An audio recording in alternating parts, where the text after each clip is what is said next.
Hello everyone, welcome to our channel Sunshine Fortunes Education. मेरा नाम गुंजन मल्होत्रा है।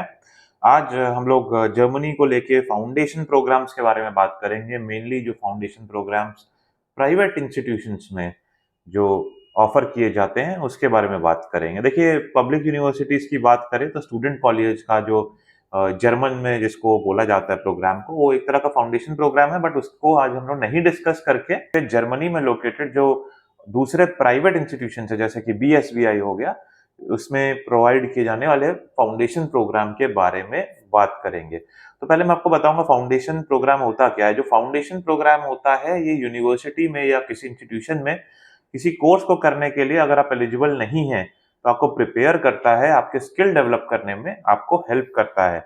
इसके साथ साथ लेट्स से कि आप ऐसे किसी पर्टिकुलर स्पेशलाइजेशन में जा रहे हैं जिसका आपका बैकग्राउंड नहीं है, और लेट्स से कि आप कंप्यूटर साइंस के रिलेटेड कोई कोर्स करना चाहते हैं लेकिन आपका बैकग्राउंड जो है बिजनेस का है और एलिजिबिलिटी नहीं बन पा रही है, तो उसमें आपको फाउंडेशन प्रोग्राम करना पड़ सकता है।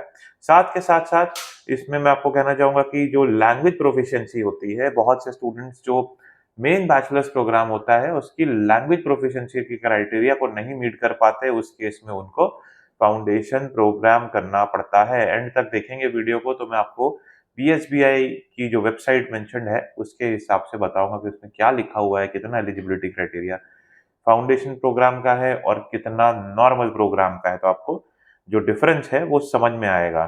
सेम टाइम पे ये एक पाथवे रहता है, इन शॉर्ट पाथवे प्रोग्राम इसको कह सकते हैं। तो चलिए अब मैं बीएसबीआई की जो ऑफिशियल वेबसाइट है इसके हिसाब से बात करता हूँ।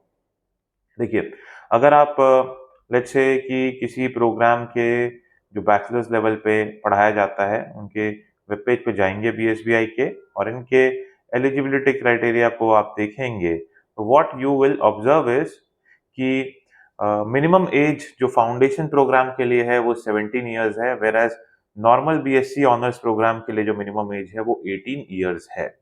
इसके साथ साथ इंग्लिश लैंग्वेज रिक्वायरमेंट के पेज को क्लिक करेंगे आप नॉर्मल फाउंडेशन प्रोग्राम के लिए, तो आपको देखने को ये मिलेगा कि हम लोग देखिए आइल्स को पकड़ के बात करेंगे क्योंकि मेजरली हम लोग ये अज्यूम करके चलते हैं कि इंटरनेशनल स्टूडेंट्स जो हैं वो आइल्स पे ज्यादा डिपेंडेंट रहते हैं। आपको देखने को ये मिलेगा कि जो नॉर्मल रिक्वायर्ड स्कोर रहता है बीएसबीआई के यूसीए पार्टनरशिप वाले बीएससी ऑनर्स प्रोग्राम के फाउंडेशन प्रोग्राम्स के लिए, वो रहता है overall score of 5 with minimum 4.5 in each component, जो कि बहुत ही लेस स्कोर का रिक्वायरमेंट है।